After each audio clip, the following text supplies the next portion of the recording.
भारत की शिक्षा प्रणाली में लगातार सुधार हो रहा है और इस खबर को पुष्टि करती है असर रिपोर्ट। जी हाँ, एनजीओ प्रथम की असर रिपोर्ट, जिसने ये रिपोर्ट जारी की है कि भारत की शिक्षा प्रणाली में, भारत के बच्चों में लर्निंग आउटकम में लगातार सुधार हो रहा है और ये सबसे बड़ा सुधार कोविड-19 के बाद इस बार देखा जा रहा है। क्या है इस रिपोर्ट में और जानकारी और कैसे है हमारे एग्जाम के लिए इंपॉर्टेंट, चलिए समझते हैं आज के इस वीडियो में। नमस्कार दोस्तों, मैं सोनम पाठक स्वागत करती हूँ आपका चहल एकेडमी के इस प्लेटफॉर्म पे, जहां आज बात करेंगे हम भारत के ग्रामीण क्षेत्र में शिक्षा की स्थिति क्या है। भारत की ये शिक्षा की स्थिति हमारे एग्जाम के किस टॉपिक में कैसे ये इंपॉर्टेंट है। अगर आप यहाँ पर बीपीएससी या फिर अगर किसी अन्य स्टेट का अगर आप एग्जाम का प्रिपरेशन कर रहे हैं तो यहाँ पर आपके जो शिक्षा वाला जो टॉपिक, जो निबंध का पेपर है, वहां आप इसके डाटा को यूज कर सकते हैं। लेकिन अगर आप यूपी पीसीएस या उत्तराखंड पीसीएस या फिर किसी ऐसे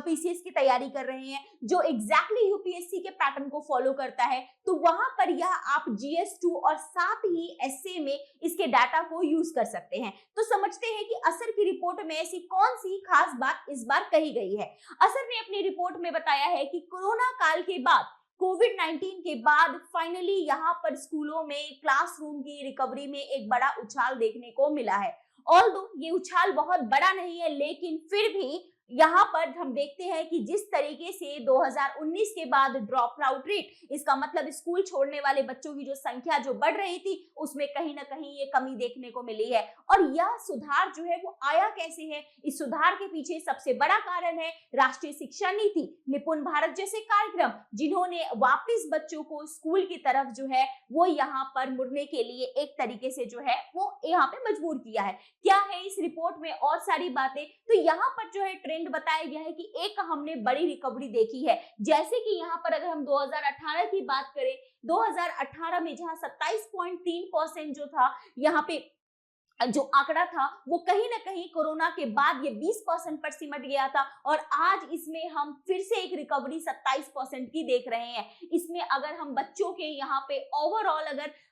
कौशल की बात करें, उनके कौशल विकास की बात करें, तो वहां पे भी ये देखने को मिल रहा है कि कक्षा 3 के बच्चे जो बेसिक मैथमेटिक्स होता है, जमा घटा गुना भाग, ये सारी बेसिक मैथमेटिक्स भी, इनमें भी यहाँ पर हमें एक सुधार देखने को मिल रहा है। 33.7% ये आंकड़ा देखने को मिल रहा है, जो कहीं ना कहीं ये बता रहा है कि उनके अंदर यहाँ पर कहा, जहां ये 20% पर लिमिट हो रहे थे, 33% पर हम आ रहे हैं। इसका मतलब यहाँ पे अब जो बच्चे हैं उनके अंदर जो मैथ्स की जो डर वाली जो भावना थी, वो कहीं ना कहीं यहाँ पर कमी हो रही है। खासकर वो राज्य यहाँ पर जिसकी हम बात करें, हरियाणा की बात करें, उत्तर प्रदेश की बात करें, बिहार की बात करें, या फिर हम यहाँ पर किसी अन्य यहाँ पे राज्यों की बात करें, यहाँ के राज्यों में यहाँ पर शिक्षा की जो स्थिति थी वो बहुत ज्यादा पिछड़ रही थी और कोरोना ने इस चीज को और भी ज्यादा बढ़ा दिया था। तो उसमें ये जो रिपोर्ट है वो कहीं ना कहीं हमारे लिए काफी सुखदायी है, जिसमें इस रिपोर्ट को आगे गौर, और इसमें सबसे बड़ी बात जो बताई गई है कि ये जो पूरा का पूरा सुधार जो हम देख रहे हैं,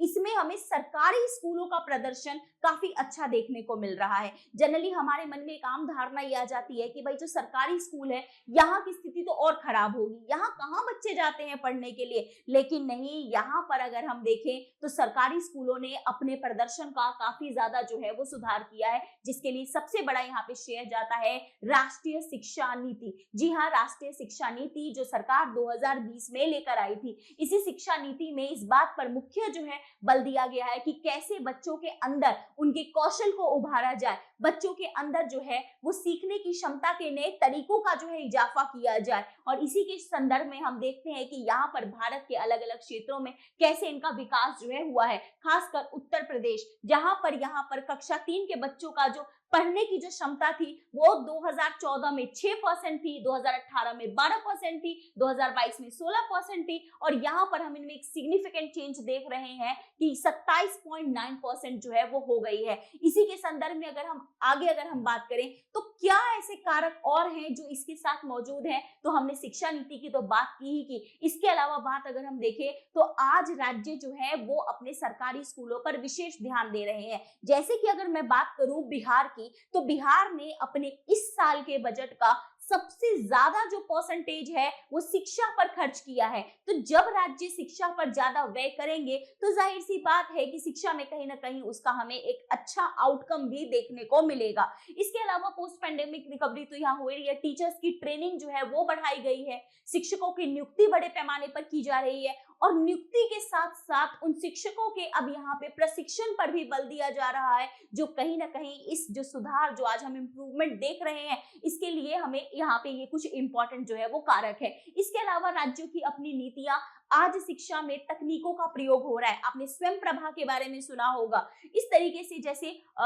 यहाँ पर और भी किस स्वयं प्रभा या फिर स्कूल वाले आजकल बड़े इनोवेटिव जो है तरीके जो है वो अपना रहे हैं, जिससे कहीं ना कहीं बच्चों के अंदर वो जो पहले एक रटाऊ तोते वाली जो शिक्षा पद्धति चलती आ रही थी वो छोड़कर अब नई तकनीकी फ्रेंडली बच्चे जो है वो शिक्षाओं को ग्रहण कर रहे हैं। और यहाँ पे सामुदायिक भागीदारी तो है ही है। इस पूरे रिपोर्ट का, ये सारी चीजों का एक सिग्निफिकेंस, एक महत्व क्या निकलता है, अगर आज हमारे बच्चों में लर्निंग कैपेसिटी अच्छी हो रही है तो इसके क्या मायने हो सकते हैं, इसके बारे में क्या है, कहा जाता है कि जो आज के बच्चे हैं वो हमारे देश के कल का भविष्य है। अगर आज के बच्चों को सही शिक्षा नहीं मिलेगी तो हमारा भविष्य कैसे सुधर पाएगा। तो जरूरी है कि आज अगर इन बच्चों को शिक्षा मिल रही है तो ये भविष्य का एक आधार रख रहे हैं, उसकी नींव रख रहे हैं और ये ही नींव आगे जो हमारा श्रम बल है, आगे जब हमारा वर्कफोर्स होगा उसमें ये अपनी प्रमुख भागीदारी निभाएंगे। अभी कुछ दिनों पहले हम लोगों ने डिस्कस किया था विश्व भविष्य कौशल रिपोर्ट, उसमें हम लोगों ने बात की थी कि भारत दुनिया की उभरता हुआ वो देश है जहां पर कौशल बल सबसे ज्यादा जो है तैयार हो रहा है, हम सेकंड नंबर पर थे।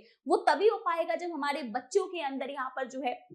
जो बेसिक यहाँ पर जो एलिमेंट्री एजुकेशन है, जो उनकी आधारभूत शिक्षाएं हैं वो उनको मिल पाए, तो उसकी वो नींव रखता है। जब बच्चे यहाँ पर पढ़े लिखे होंगे तो जो सामाजिक आर्थिक उनका समावेशन होगा वो बेहतर तौर पर होगा, वो यहाँ पर ज्यादा अपने लिए अवसरों को ढूंढ पाएंगे, समाज से कुरीतियों को हटा पाएंगे और यहाँ पर जो है सामाजिक आर्थिक सही रूप से उनका विकास हो पाएगा और जो है और ज्यादा शिक्षा में इससे गुणवत्ता जो है वो लेकर आया जाएगा। लॉन्ग टर्म डेवलपमेंट जो है किसी राष्ट्र का वो भी यहाँ पर इससे जो है सुनिश्चित होता है। इसके अलावा भी अगर हम यहाँ पर बात करें, जो हमारी राष्ट्रीय शिक्षा नीति है उसको भी ये कहीं ना कहीं मजबूती देने का काम करेगा। भारत या फिर हम कहें अंतर्राष्ट्रीय स्तर पर सतत विकास लक्ष्य, जिसमें हमारा टारगेट है कि 2030 तक सभी को शिक्षा उपलब्ध हो पाए, कहीं ना कहीं ये उसकी भी महत्ता को यहाँ पर दर्शाता है। जो हमारी असमानताएं हैं उसको ये कम करने की कोशिश करता है। अगर हम बात करें कि असमानताओं में भी बात करें कि क्या सरकारी स्कूल और प्राइवेट स्कूल दोनों की सेम क्षमताएं हैं,